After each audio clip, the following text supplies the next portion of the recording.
भारत में पुलिस सुधार पर विचार विमर्श। राष्ट्रीय पुलिस आयोग, Ribeiro committee, Padmanabhaiah committee, police अधिनियम प्रारूपण कमेटी से चुनिंदा संस्तुतियां और प्रकाश सिंह बनाम भारत संघ मामले में उच्चतम न्यायालय के निर्देश। कॉमनवेल्थ ह्यूमन राइट्स इनिशिएटिव 2008 विशेष सूची है। राष्ट्रीय पुलिस आयोग चयनित संस्तुतियां, पहली रिपोर्ट, दूसरी रिपोर्ट, तीसरी, चौथी, पांचवी, छठी, सातवीं, आठवीं। रिबेरो कमेटी चयनित संस्तुतियां, पहली रिपोर्ट, दूसरी रिपोर्ट। पद्मनाभैया कमेटी चयनित संस्तुतियां, पुलिस अधिनियम प्रारूपण समिति चयनित संस्तुतियां, उच्चतम न्यायालय के निर्देश। चयनित निर्देश भविष्य की ओर अग्रसर। भावी पुलिस सुधार प्रक्रिया। CHRI ने ये सुनिश्चित करने के लिए सभी समुचित सावधानियां बरती हैं कि भारत में पुलिस सुधार संबंधी प्रत्येक आयोगों और समितियों की प्रमुख संस्तुतियों तथा प्रकाश सिंह बनाम भारत संघ के मामले में उच्चतम न्यायालय के निर्देशों का सही सारांश इस पुस्तिका में शामिल किया जाए। तथापि CHRI किसी भी प्रकार की चूक, त्रुटि अथवा अशुद्धि की जिम्मेदारी नहीं लेती। पाठकों से अनुरोध है कि वो कार्यालय उपयोग के लिए प्रस्तावना में हम भारत पुलिस अभी भी 1861 में पारित पुराने औपनिवेशिक कानून द्वारा शासित हैं। भारत में पुलिस और मूलतः पुलिस कानून में सुधार की आवश्यकता काफ़ी पहले से महसूस की गई है। इस पुस्तिका में इन समितियों की कुछ चुनी गई सिफारिशों को दिया गया है, जिसकी शुरुआत पुलिस व्यवस्था पर रिपोर्ट देने के लिए भारत सरकार द्वारा गठित पहली समिति राष्ट्रीय पुलिस आयोग से हुई। राष्ट्रीय पुलिस आयोग ने आपातकाल के बाद के अनुभव में अपनी बैठक 1979 से शुरू की तथा 1979 और 1981 के बीच एक मॉडल पुलिस अधिनियम सहित 8 रिपोर्ट प्रस्तुत की। वर्ष 1996 को 2 भूतपूर्व वरिष्ठ पुलिस अधिकारियों ने उच्चतम न्यायालय में एक लोकहित याचिका दायर की, जिसमें उन्होंने न्यायालय से सरकार को राष्ट्रीय पुलिस आयोग की संस्तुतियों को लागू करने के लिए निर्देश देने का अनुरोध किया। उच्चतम न्यायालय ने सरकार को आयोग की संस्तुतियों की पुनः परीक्षा करने के लिए एक समिति गठित करने का निर्देश दिया। फलस्वरूप रिबेरो समिति का गठन हुआ। समिति ने JF रिबेरो, भूतपूर्व पुलिस प्रमुख के नेतृत्व में 1998-1999 में बैठकें की और 2 रिपोर्ट तैयार की। वर्ष 2000 में सरकार ने पुलिस सुधार पर एक तीसरी समिति का गठन। वर्ष 2005 में सरकार ने एक नया पुलिस अधिनियम बनाने के लिए समूह का गठन। 2006 उसी समय उच्चतम न्यायालय ने पुलिस सुधार पर काफ़ी दिनों से चल रहे लोकहित के मामले पर निर्देश दिया। न्यायालय ने केंद्रीय राज्य सरकारों को पुलिस सुधार को लागू करने का निर्देश दिया और इस प्रक्रिया को एक स्वरूप प्रदान किया जिसके अंतर्गत सुधार प्रक्रिया शुरू की जा सके। इस पुस्तिका में इनमें से प्रत्येक समिति की चुनी हुई संस्तुतियों और उच्चतम न्यायालय के निर्देशों को शामिल किया गया है। 2 सरकारी समितियां, जिन्हें 2001 और 2004 में गठित किया गया था तथा जिसने पुलिस से संबंधित संस्तुतियां की थी, को इस पुस्तिका में शामिल नहीं किया गया है, क्योंकि या तो ये समितियां आपराधिक न्याय संबंधी व्यापक मुद्दे, दंड न्याय प्रणाली में सुधार संबंधी मलिमत समिति 2001-2003 से संबंधित थी या वे पिछली समितियां राष्ट्रीय पुलिस आयोग और अन्य आयोगों, समितियों, संस्तुतियों संबंधी पुनः परीक्षा समिति 2004-05 की संस्तुतियों को प्राथमिकता देने तक सीमित थी। पुलिस राष्ट्रीय आयोग 1979-1981 राष्ट्रीय पुलिस आयोग (एनपीसी) का गठन केंद्र सरकार द्वारा 1977 में किया गया था। इसे काफ़ी विचारार्थ विषय सौंपे गए थे, जिनमें पुलिस का संगठन, भूमिका, कर्तव्य, पुलिस नागरिक संबंध, पुलिस के कार्यों में राजनीतिक हस्तक्षेप, पुलिस शक्तियों का दुरुपयोग और पुलिस उत्तरदायित्व और कार्य निष्पादन का मूल्यांकन शामिल था। राष्ट्रीय पुलिस आयोग ने 1979 और 1981 के दौरान 8 रिपोर्ट तैयार की, जिनमें उसने सुधार के लिए अनेक संस्तुतियां की। 8 रिपोर्टों में प्रत्येक रिपोर्ट की चुनी हुई संस्तुतियां नीचे दी गई हैं। राष्ट्रीय पुलिस आयोग पहली रिपोर्ट फरवरी 1979 राष्ट्रीय पुलिस आयोग की पहली रिपोर्ट ने निम्नलिखित चयन किया गया है। शिकायतों की पुलिस विभाग द्वारा जांच। पुलिस विभाग को पुलिस के खिलाफ अत्यधिक संख्या में की गई शिकायतों पर विचार करना चाहिए और उसकी जांच करनी चाहिए। शिकायत के अधीन पुलिस अधिकारियों के रैंक के अनुसार समुचित जांच अधिकारियों की सूची नीचे तालिका में निर्धारित की गई है।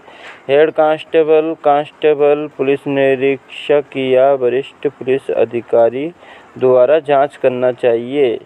इनके खिलाफ उप निरीक्षक या सहायक उप निरीक्षक के खिलाफ शिकायत द्वारा जांच पुलिस उप अधीक्षक या वरिष्ठ पुलिस अधिकारी, इनके खिलाफ शिकायत पुलिस निरीक्षक, पुलिस उप अधीक्षक, सहायक पुलिस अधीक्षक या वरिष्ठ पुलिस अधिकारी द्वारा जांच करनी चाहिए।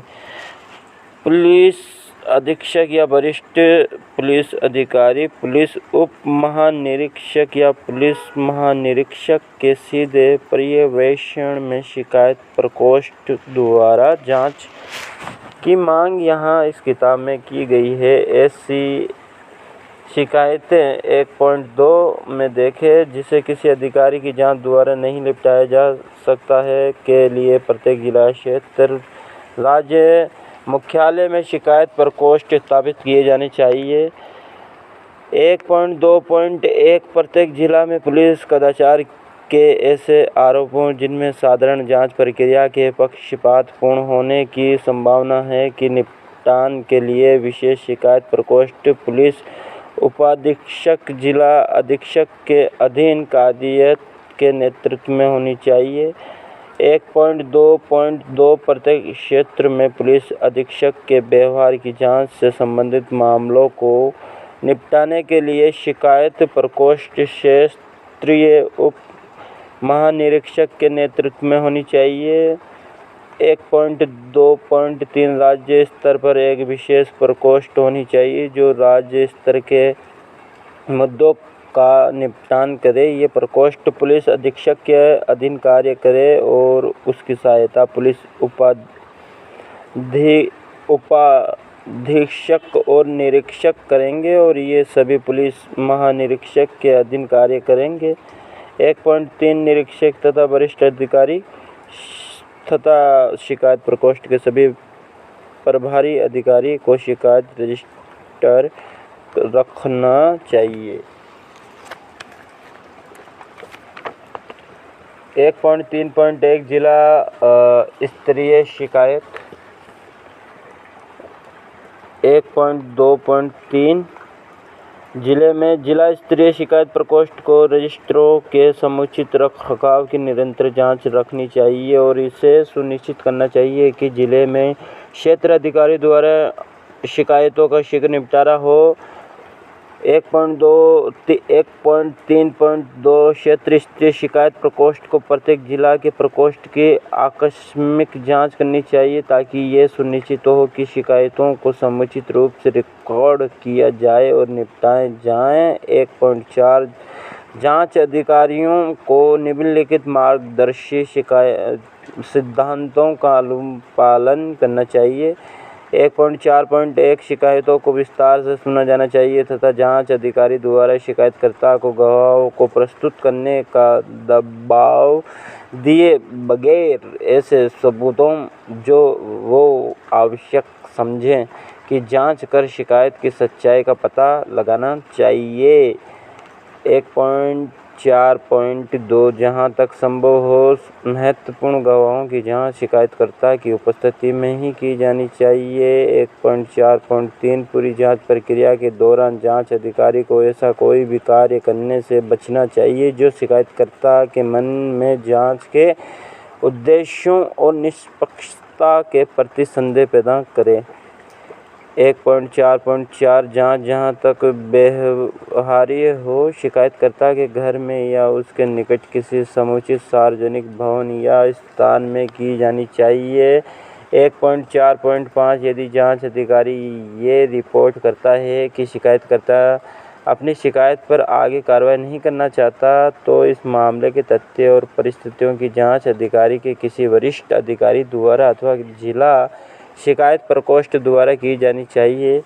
शिकायतों की न्यायिक जांच 2.1 पुलिस के खिलाफ निम्नलिखित श्रेणी की शिकायतों में न्यायिक जांच अनिवार्य की जानी चाहिए। पुलिस हिरासत में किसी महिला का कथित बलात्कार, पुलिस हिरासत में हुई मृत्यु अथवा गंभीर चोट, गैर कानूनी रूप से एक व्यक्तियों को हटाने में पुलिस द्वारा गोली चलाने में 2 या अधिक व्यक्तियों की मृत्यु।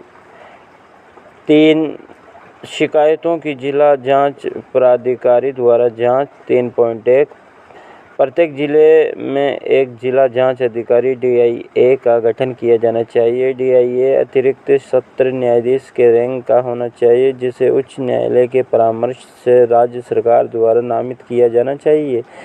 3.2 DIA की शिकायत के लिए एक मूल्यांकनकर्ता होना चाहिए तथा इस कार्य के लिए अतिरिक्त अधीक्षक या वरिष्ठ उपाधीक्षक प्रत्येक जिला या जिला समूह के लिए पुलिस महानिरीक्षक द्वारा नाम निर्देशित किया जाना चाहिए। 3.3 DIA को किसी मामले की जांच द्वारा 4 महीने के अंदर पूरी करनी चाहिए। विशेष परिस्थितियों में राज्य सरकार को विलंब के कारण और जांच पूरा करने की अनुमानित तारीख बतानी जानी चाहिए। 3.4 DIA का गवाहों को बुलाने और सबूत जुटाने की सांविधिक शक्ति प्रदान की जानी चाहिए। DIA को ये शक्तियां जांच आयोग अधिनियम 1952 के अंतर्गत प्रदान की जानी चाहिए। 3.5 DIA को अपनी जांच रिपोर्ट राज्य सरकार को भेजनी चाहिए। सरकार को रिपोर्ट और रिपोर्ट पर अपनी प्रतिक्रियाएं 2 महीने के अंदर प्रकाशित करनी चाहिए। 3.6 DIA को एक स्वतंत्र निगरानी प्राधिकरण भी होना चाहिए जो पुलिस विभागों में की गई जांच की निगरानी करे। जांच पूरा होते ही इसके परिणामों की जानकारी शिकायतकर्ता को दी जानी चाहिए। शिकायतकर्ता को DIA के समक्ष अपील का अधिकार दिया जाना चाहिए जिसे संबद्ध दस्तावेजों को जुटाने और अपील को निपटाने के लिए प्राधिकृत किया जाना चाहिए। 4 राज्य स्तर पर राज्य सुरक्षा आयोग द्वारा एक पुलिस शिकायत बोर्ड गठित की जानी चाहिए जो राज्य की सभी शिकायत प्रक्रिया की निगरानी करेगा।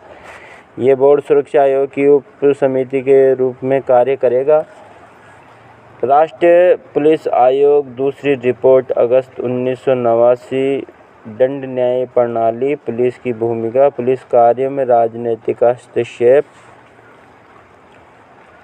दंड न्याय प्रणाली पुलिस अपने कार्यों में पूरी सफलता तब तक हासिल नहीं कर सकती जब तक कि दंड न्याय प्रणाली की सभी शाखाएं एक समान कुशलता से कार्य न करें। एक दंड न्याय आयोग गठित किया जाना चाहिए जो सभी एजेंसियों के कार्यकरण की व्यापक निगरानी करे और सुधारात्मक उपाय करे। 1.2 विद्यमान विधि आयोग भी दंड न्याय आयोग के रूप में कार्य कर सकता है। केंद्र में ऐसी व्यवस्था के साथ साथ राज्य स्तर पर भी ऐसी व्यवस्था की जानी चाहिए। पुलिस की भूमिका। पुलिस की मुख्य भूमिका एक विधि प्रवर्तन एजेंसी के रूप में कार्य करना है। इसकी भूमिका सरकार की इच्छाओं, संकेतों या उम्मीदों का पालन करना नहीं है, बल्कि संविधान तथा कानून के अनुसार कार्य करना है। इसे पुलिस अधिनियम में स्पष्ट किया जाना चाहिए। 2.2 पुलिस की भूमिका सेवा उन्मुखी होनी चाहिए, जो विषम परिस्थितियों में लोगों को राहत प्रदान करे। इसे सेवा उन्मुखी कार्य करने के लिए प्रशिक्षित और तैयार किया जाना चाहिए। पुलिस कार्यों में राजनीतिक हस्तक्षेप। विद्यमान प्रणाली में पुलिस राज्य सरकार के कार्य नियंत्रण के अधीन कार्य करती है। इस देश में पुलिस पर जिस प्रकार राजनीतिक नियंत्रण किया गया है, इससे इसका काफ़ी दुरुपयोग हुआ है। फलस्वरूप विधि सम्मत कानून में गिरावट आई है और एक व्यावसायिक संगठन के रूप में पुलिस की विश्वसनीयता में कमी हुई है। 3.2 स्थानांतरण या विलंबन की धमकी राजनीतिज्ञों के हाथ में एक ऐसा हथियार है जो पुलिस से उनकी इच्छा के अनुसार काम करवाती है। 3.3 राज्य सरकार पुलिस पर अधीक्षक सिर्फ ये सुनिश्चित कराने तक सीमित होना चाहिए कि पुलिस का कार्य पूर्णतः कानून के अनुरूप हो। 3.4 पुलिस संगठन को सरकार को समग्र मार्गनिर्देशन के अंतर्गत अपनी निवारक कार्यों और सेवा उन्मुखी कार्यों को निष्पादित करना चाहिए, जिसे विभिन्न परिस्थितियों में अपनाए जाने के लिए व्यापक नीति बनानी चाहिए। तथापि क्षेत्र में वास्तविक कार्यकरण के संबंध में कोई अनुदेश नहीं दिया जाना चाहिए। 3.5 जांच कार्य के संदर्भ में पुलिस पर कार्यपालकों या राजनीतिज्ञों में किसी भी हस्तक्षेप नहीं होना चाहिए। 3.6 एक राज्य सुरक्षा आयोग गठित किया जाना चाहिए, जो राज्य सरकार को निष्पक्ष रूप से तथा विद्यमान संरचना के अंतर्गत इसके अधीक्षक कार्यों के निर्वहन में सहायता करे। कानून द्वारा प्रत्येक राज्य में राज्य सुरक्षा आयोग गठित किया जाना चाहिए, जिसमें निम्नलिखित 7 सदस्य होने चाहिए। अध्यक्ष के रूप में पुलिस विभाग का प्रभारी मंत्री, राज्य विधायिका के 2 सदस्य शासक दल से 1 और दूसरे विपक्षी दल से, जिन्हें राज्य विधायिका अध्यक्ष की सलाह पर नियुक्त किया जाएगा। उच्च न्यायालय के अवकाश प्राप्त न्यायाधीश, सेवानिवृत्त वरिष्ठ सरकारी सेवकों, लोकप्रिय और प्रतिष्ठित समाजशास्त्री और शिक्षाविदों में से अन्य 4 सदस्य मुख्यमंत्री द्वारा नियुक्त किए जाएं, जिसकी स्वीकृति राज्य विधानमंडल से ली जाए। पुलिस प्रमुख को आयोग का सचिव होना चाहिए, जिसका अपना कार्यालय होना चाहिए।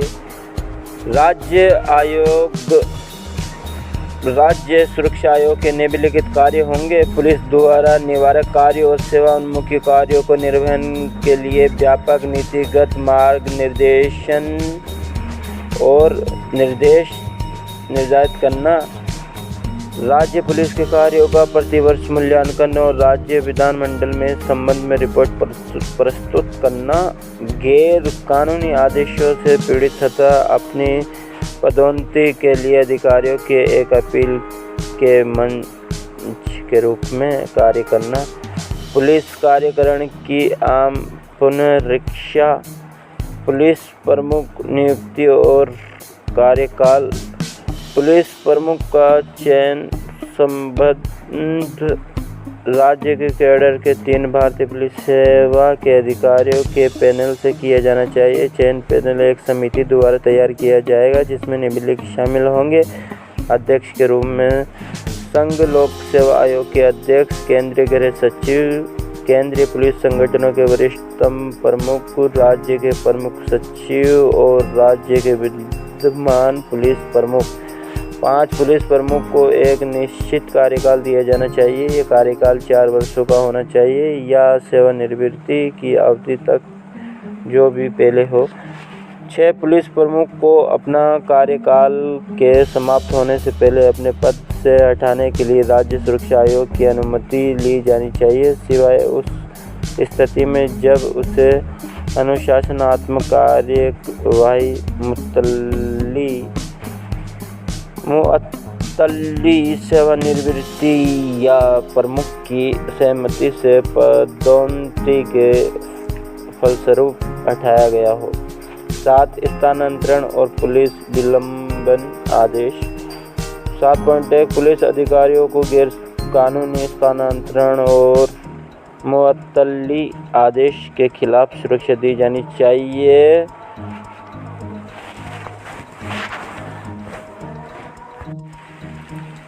पुलिस अधिनियम ये व्यवस्था की जानी चाहिए कि कौन सा अधिकारी किस रैंक के अधिकारियों की मुअत्तली और स्थानांतरण का आदेश दे सकता है। 7.3 अधिनियम में निर्दिष्ट अधिकारियों के अतिरिक्त किसी भी अधिकारी द्वारा पारित स्थानांतरण के आदेश को अमान्य और अवैध घोषित किया जाना चाहिए। राष्ट्रीय पुलिस आयोग तीसरी रिपोर्ट जनवरी 1980 राष्ट्रीय पुलिस आयोग की तीसरी रिपोर्ट से निम्नलिखित संस्तुतियों का चयन किया गया है। पुलिस और वंचित समूह 1.1 पुलिस विभाग में राज्य स्तर पर एक विशेष जांच प्रकोष्ठ गठित की जानी चाहिए जो सिविल अधिकार सुरक्षा अधिनियम और अनुसूचित जनजातियों के खिलाफ अत्याचार के मामलों के जांच की प्रगति की निगरानी करे। 1.2 जिला स्तर पर उपमंडल अधिकारी के अधीन एक संयुक्त प्रकोष्ठ गठित की जाना चाहिए जो अनुसूचित जाति तथा अनुसूचित जनजाति के समुदायों के सदस्यों द्वारा की गई शिकायतों विशेषकर राहत कार्यों में प्रशासनिक उपायों की कमी से संबंधित शिकायतों की जांच करे। 1.3 वंचित समूह के व्यक्तियों की एक आम शिकायत है कि पुलिस उनके प्रति दुर्व्यवहार के आरोपों पर इस आधार पर ध्यान नहीं देती कि इस प्रकार की शिकायत असंज्ञेय होती है, अतः मजिस्ट्रेट के आदेश के बगैर इसकी जांच नहीं की जा सकती। दंड प्रक्रिया संहिता की धारा 135 में संशोधन किया जाना चाहिए ताकि निम्नलिखित 2 प्रकार के असंयोग्य शिकायतों पर पुलिस समुचित और प्रभावकारी रूप से प्रतिक्रिया दे सके। वंचित समूह के व्यक्तियों का शोषण और अन्याय से सुरक्षा तथा असंज्ञेय अपराध की शिकायतों पर प्रभावी कार्रवाई के अभाव में लोक शांति के भंग होने को रोकने से संबंधित 1.4 एक व्यापक कानून पारित किया जाना चाहिए जिसमें भूमिहीन निर्धनों को भूमि के आवंटन की प्रक्रिया निर्धारित की जाए। स्थानीय पुलिस थाने के अधिकारियों को भूमिहीनों को भूमि का कब्जा देने की प्रक्रिया से संबद्ध किया जाना चाहिए तथा इसका एक संक्षिप्त रिकॉर्ड पुलिस थाना के रिकॉर्ड में रखा जाना चाहिए। 2 अधिकारियों की नियुक्ति। 2.1 पुलिस थाने के प्रभारी अधिकारी की नियुक्ति पुलिस जिला अधीक्षक की विशेष जिम्मेदारी होनी चाहिए। 2.2 जिला के प्रभारी पुलिस अधीक्षक का चयन और तैनाती पुलिस प्रमुख की विशेष जिम्मेदारी होनी चाहिए। 3 गिरफ्तारी के लिए मार्गदर्शन। 3.1 गिरफ्तारी के लिए कड़े मार्ग निर्देशन बनाए जाने चाहिए और इसका कड़ाई से अनुपालन किया जाना चाहिए। गिरफ्तारी के समय निम्नलिखित मार्गदर्शकों का अवश्य अनुपालन किया जाना चाहिए। मामले ऐसे गंभीर अपराध से संबंधित हो जैसे कि हत्या या बलात्कार या इसी प्रकार के अन्य अपराध तथा आरोपी को गिरफ्तार करना अनिवार्य हो और इसकी गतिविधि पर नियंत्रण करना अनिवार्य हो ताकि तथा आरोपी को गिरफ्तार करना अनिवार्य हो और इसकी गतिविधि पर नियंत्रण करना अनिवार्य हो ताकि डरे हुए पीड़ित में विश्वास पैदा किया जा सके, आरोपी के भाग जाने और कानून की प्रक्रिया से बचने की संभावना हो, आरोपी का व्यवहार उग्र हो और यदि उसकी गतिविधियों पर नियंत्रण नहीं किया गया हो तो उसके और अपराध करने की संभावना हो। आरोपी एक आदतन अपराधी हो और यदि उसे हिरासत में न लिया जाए तो उसके उसी प्रकार के और अपराध करने की संभावना हो। 3.2 दंड प्रक्रिया संहिता धारा 2 और 2 में संशोधन किया जाना चाहिए ताकि संज्ञेय और असंज्ञेय अपराधों की परिभाषा के आधार पर गिरफ्तारी को समाप्त किया जा सके। इसके अतिरिक्त दंड प्रक्रिया संहिता की धारा 170 में संशोधन किया जाना चाहिए ताकि ये स्पष्ट किया जा सके कि असंज्ञेय मामले में गिरफ्तारी अनिवार्य नहीं है। हथकड़ी लगाने के दिशा निर्देश 4.1 हथकड़ी का इस्तेमाल करते समय निम्नलिखित मार्गदर्शकों का अनुपालन किया जाना चाहिए। यदि व्यक्ति को बिना हथकड़ी के उसकी उम्र, लिंग या निःशक्तता के कारण हिरासत में रखा जा सकता है तो उसे हथकड़ी नहीं लगाना जाना चाहिए। जमानती अपराध के लिए गिरफ्तार व्यक्ति को हथकड़ी नहीं लगाया जाना चाहिए जब तक कि कोई विशेष कारण न हो, जैसे कि उस व्यक्ति के भाग जाने की संभावना। अदालत में आरोपी व्यक्ति को हथकड़ी नहीं लगाया जाना चाहिए सिवाय अदालत की अनुमति के। विचाराधीन कैदियों तथा अन्य आरोपियों को हथकड़ी नहीं लगाया जाना चाहिए जब तक कि समुचित कारण न हो कि वो हिंसा का इस्तेमाल करेंगे या भागने का प्रयास करेंगे। पुलिस सुरक्षा इतनी मजबूत होनी चाहिए कि आरोपी को भागने से रोका जा सके। यदि किसी व्यक्ति को हथकड़ी लगाई जाती है तो संतरी राहत पुस्तिका में हथकड़ी लगाए जाने का कारण दर्ज किया जाना चाहिए। वृद्ध अस्पताल में बीमार महिला, बाल अपराधी या असैनिक कैदियों को किसी भी परिस्थिति में हथकड़ी नहीं लगाई जानी चाहिए। 5 पुलिस थाने में दैनिक खर्च। पुलिस थाने को वहाँ के दैनिक खर्च के लिए पर्याप्त छोटी मोटी नकदी दी जानी चाहिए। इससे भ्रष्टाचार रोकने में सहायता मिलेगी। राष्ट्रीय पुलिस आयोग चौथी रिपोर्ट जून 1980। राष्ट्रीय पुलिस आयोग की चौथी रिपोर्ट से निम्नलिखित संस्तुतियों का चयन किया गया है। एक FIR 1.1 अपराध से पीड़ित को थाना से कभी कभी इस आधार पर लौटा दिया जाता है कि कथित अपराध किसी अन्य पुलिस थाने के क्षेत्र अधिकार में घटित हुआ है और पीड़ित को शिकायत दर्ज कराने के लिए उसी थाने में जाना चाहिए। दंड प्रक्रिया संहिता की धारा 154 में संशोधित किया जाना चाहिए कि पुलिस थाने को अधिकार क्षेत्र पर ध्यान दिए बगैर प्रथम सूचना रिपोर्ट FIR दर्ज करनी चाहिए और आवश्यक हो तो उसे FIR को संबंधित थाने में हस्तांतरित करना चाहिए। 2 गवाहों की जांच। 2.1 गवाहों की जांच कथित अपराध स्थल अथवा संबंध गवाहों के घर के यथासंभव निकट की जानी चाहिए। 3 गवाहों का बयान। 3.1 विद्यमान कानून के अंतर्गत किसी पुलिस अधिकारी द्वारा किसी व्यक्ति या महिला बयान रिकॉर्ड के बाद उस पर हस्ताक्षर लेने से रोक है। वर्तमान प्रक्रिया में अधिकारी जांच के दौरान विस्तार पूर्वक गवाह का बयान दर्ज करता है। इसके स्थान पर जांच अधिकारी को गवाह की जांच के दौरान गवाह की जानकारी के अनुसार तथ्यों को दर्ज करना चाहिए। ये बयान अन्य पुरुष या अधिकारी की सभा में होना चाहिए। बयान की एक प्रगति गवाह से पावती प्राप्त करने के बाद उसे दी जानी चाहिए। इस प्रक्रिया से बयान में अनावश्यक बातों को शामिल करने पर रोक लगेगी। 4 चोरी की वारदात संपत्ति को वापस करना। 4.1 वर्तमान प्रक्रिया में पुलिस द्वारा बरामद की गई चोरी की संपत्ति को अदालत को हस्तांतरित किया जाता है तथा गवाही के काफी बाद के चरण में इसे वैध स्वामी को वापस किया जाता है। इस बीच की अवधि के दौरान पुलिस व न्यायालय की हिरासत में विभिन्न चरणों पर असामान्य व्यवस्था के कारण संपत्ति को नुकसान होने का काफ़ी खतरा होता है। वर्तमान कानून में संशोधित किया जाना चाहिए ताकि जांच के दौरान भी बरामद सामान को सुरक्षित रखने और बाद में अदालत में प्रस्तुत करने के समुचित ब्रांड पर शीघ्र वापस किया जा सके। 5 सामान्य अपराध। 5.1 यदि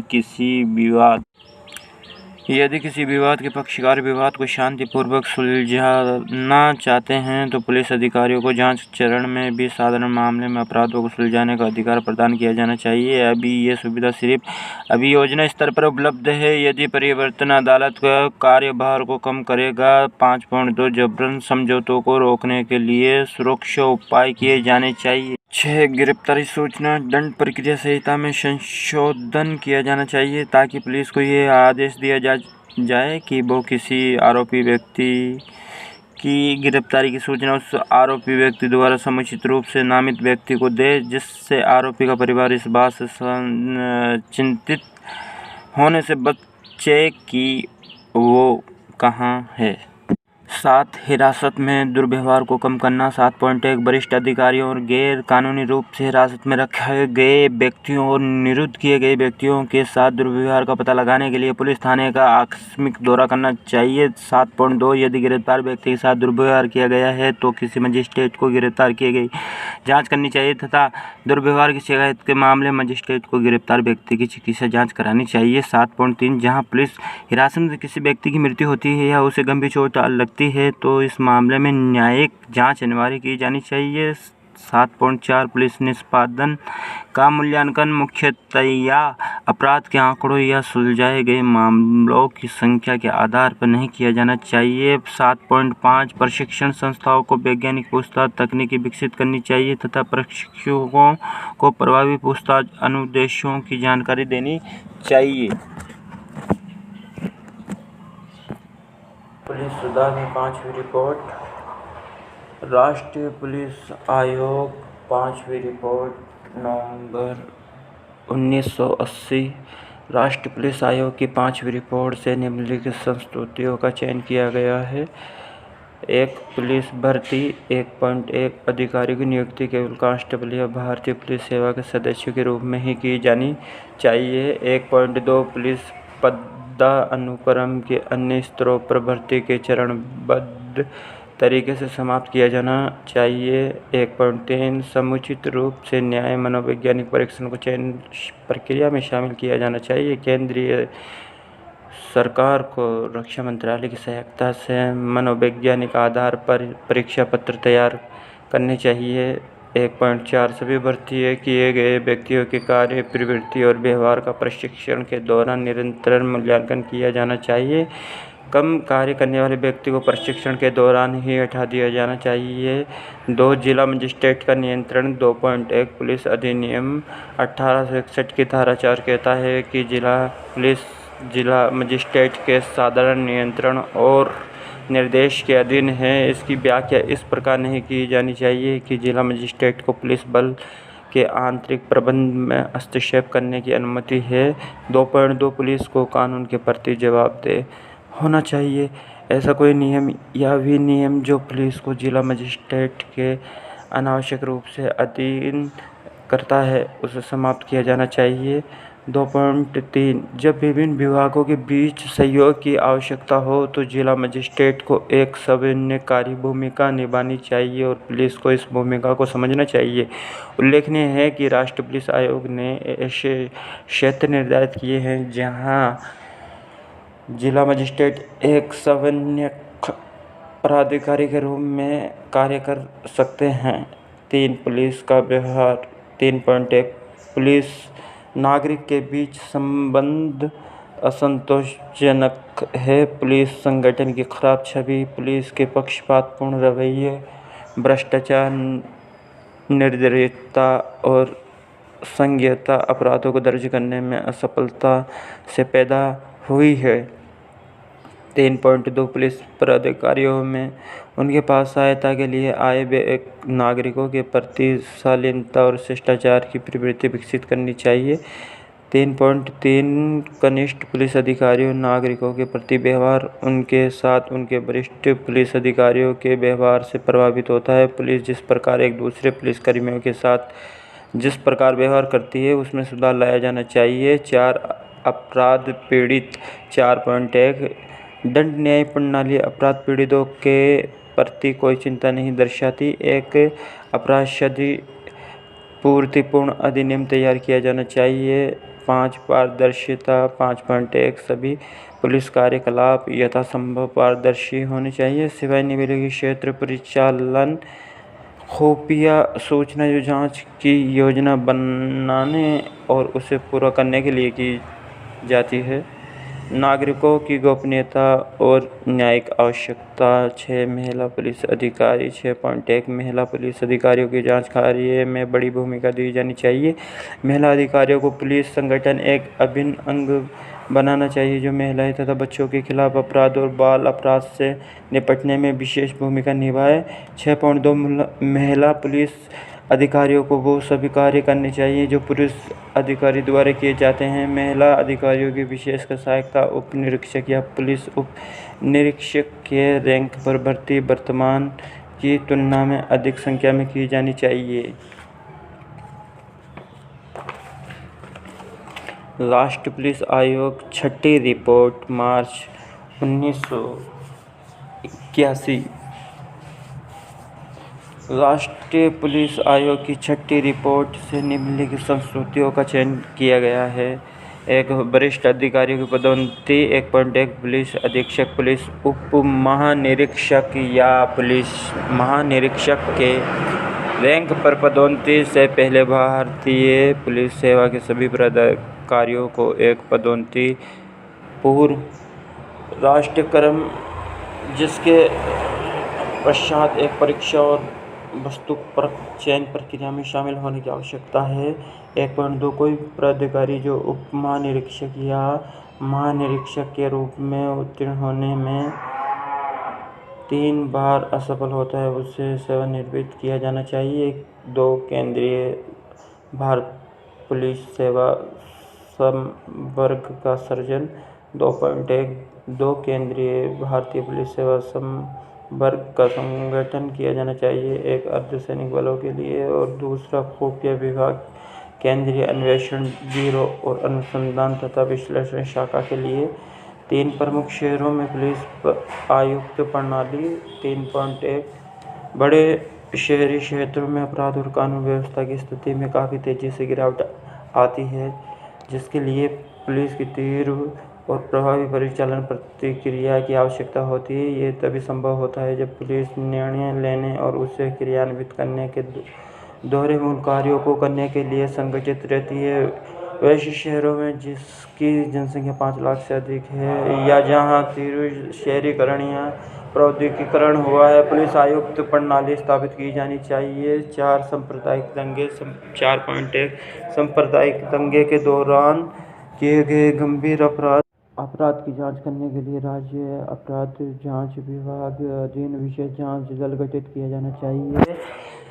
इस दल में ईमानदार और निष्पक्ष अधिकारियों को शामिल किया जाना चाहिए। 4.2 सांप्रदायिक दंगों की गहन जांच की जानी चाहिए और दंगों के दौरान किए गए अपराधों की जांच शीघ्र की जानी चाहिए। 4.3 राज्य सरकार को सांप्रदायिक दंगों से संबंधित आरोप वापस नहीं लेने चाहिए। ये दावा करना चाहिए कि ये नीति सांप्रदायिक सद्भावनाओं को बढ़ावा देती है, भ्रामक है और इसे हतोत्साहित करना चाहिए। 5 आरक्षण। 5.1 सांप्रदायिक संतुलन बनाने के लिए अल्पसंख्यकों तथा अनुसूचित जातियों जनजातियों के लिए आरक्षण को कानून नहीं बनाया जाना चाहिए, क्योंकि यह पुलिस संगठन में जाति और समुदाय के आधार पर विभाजन करेगा तथा यह इस अवधारणा के विरुद्ध भी है कि पुलिस संगठन को जाति और धर्म से ऊपर होना चाहिए और इसे कानून व्यवस्था के एक एजेंट के रूप में निष्पक्ष कार्य करना चाहिए। 5.2 पुलिस की संरचना में समुदाय का मिला-जुला स्वरूप झलकना चाहिए जो समाज में विद्यमान है, ताकि ये समाज के विभिन्न वर्गों का विश्वास हासिल कर सके। 6 जांच और कानून व्यवस्था को अलग अलग करना।